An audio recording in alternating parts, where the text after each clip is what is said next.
في عالم كله تغييرات، في عربية رجعت بقوة، مش جديدة بالكامل ولكن شكلها اتغير. تجهيزاتها عليت وسعرها بيخبط في سقف المنافسين. النهاردة هنتكلم عن شيري تيجو 7 برو موديل 2025. العربية اللي كانت موجودة من فترة ورجعت تقول أنا هنا بس بعد التطوير. هل التطوير ده كافي؟ هل بقت تستاهل الفلوس اللي بتدفع فيها؟ ركز معايا كويس لأن العربية دي تستاهل تفكر فيها. ويلا بينا نبدأ الفيديو.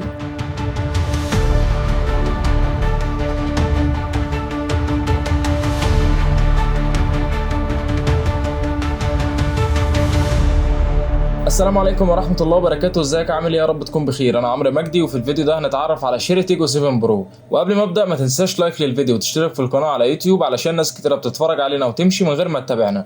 وعايزك تكمل الفيديو للاخر علشان تعرف عيوب العربية والخلاصة فيها.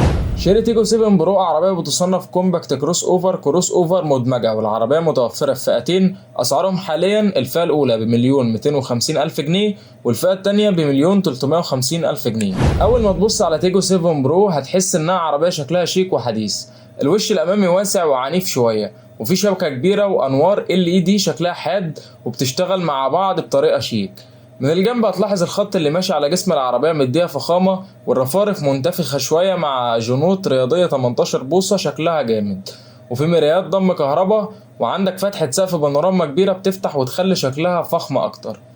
من ورا الفوانيس متوصلة ببعض بخط نور واحد، وفي سبويلر صغير فوق وشكمانين تحت شكل بس بيكملوا الستايل الرياضي، وفي كاميرا خلفية وحساسات. ولو الفئة الأعلى هتلاقي كمان كاميرات 360 حوالين العربية. أول ما تركب تيجو 7 برو هتحس إن التصميم الداخلي نظيف ومرتب، كله جاي بخطوط مستقيمة وواضحة، مفيهوش زحمة ولا تفاصيل معقدة. الخامات فيها شغل محترم، يعني مش بلاستيك ناشف في كل حتة، فيها أجزاء جلد وشوية تطريزات بسيطة مع لمسات بيانو بلاك مدية الكابينة شكل شيك وفخم نسبيا بالنسبة لفئة العربية. الكونسول الوسطي معمول بشكل مرتفع شوية، فبيفصل بين السواق والراكب وبيخلي شكل الكابينة كأنها جزئين، وده بيديها لمسة رياضية. حتى الأبواب فيها دمج خامات كويس، تحس إنك راكب حاجة متعوب عليها مش متجمعة وخلاص.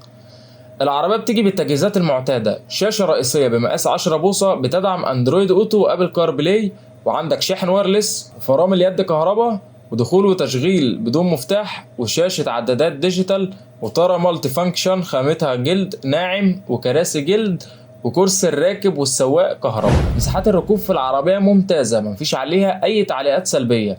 مساحة الركوب قدام ممتازة، قعدتك في الكرسي وهو محتضنك كده بتحسسك بالأمان، ولو انت وزنك كبير مش هتحس بانك متضايق وانت قاعد قدام. ومساحة الركوب ورا ممتازة من حيث مساحات الأرجل والرؤوس، والعربية مفيهاش نفق فتيس، فبتاخد 3 أفراد ورا قاعدين مرتاحين جنب بعض. مساحات الرؤية في العربية ممتازة، المرايات كبيرة، عندك كاميرات 360 وحساسات في الفئة التانية، والمساحات الزجاجية كبيرة بالإضافة لسقف البانوراما اللي بيديلك رحابة أكبر جوه العربية. مساحات التخزين جوه العربية مش كبيرة قوي، عندك أماكن تخزين في التابلو والكونسول الوسطي والأبواب، وعندك بقى أهم حاجة الشنطة بتفتح كهرباء ومساحتها 475 لتر، وتقدر تقفل الكنبة الخلفية وتزود المساحة. شيري تيجو 7 برو عربية بتتوفر بموتور 4 سلندر 1500 سي سي تيربو، بيطلع قوة 154 حصان وعزم 210 نيوتن. والموتور ده متوصل بناقل حركة CVT، ولكنه CVT محسن عن اللي موجود في تيجو 7 العادية. والعربية بجرة أمامي للعجلات. أرقام الأداء من 0 ل 100 في 10 ثواني. متوسط استهلاك البنزين في العربية 8.5 لتر لكل 100 كيلومتر، والعربية دي بنزين 95.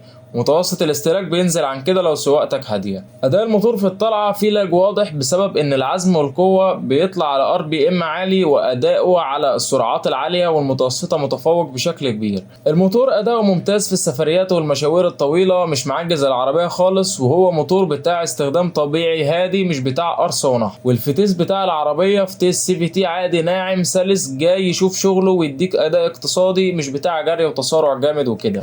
نظام التعليق في العربية مايل للثبات، عفشة العربية مايلة للنشوفية علشان خاطر العربية عالية وطويلة نسبيا، وده بيخلي تمايل البدن قليل بشكل ملحوظ، وبيديلك ثقة انك تنور بالعربية وتاخد ملفات سريعة وانت مش قلقان. بس على جانب الراحة، انت كراسي العربية اول حاجة بتدعمك مش مخلياك حاسس بعيوب الطريق قوي.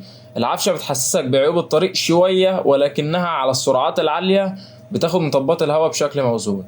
والعزل الصوتي في العربية جيد جدا، مش هتسمع صوت الموتور والضوضاء الخارجية، وصوت الهواء هتبدأ تسمعه من بعد ال80 وانت طالع. تفاعل العربية مع الطريق من تحت كويس إلى حد ما. تكييف العربية دي ديول زون، وبتتحكم فيه من خلال شاشة تاتش صغيرة مخصصة ليها، وانت بتتحكم فيه بتظهر لك النتائج على الشاشة الرئيسية.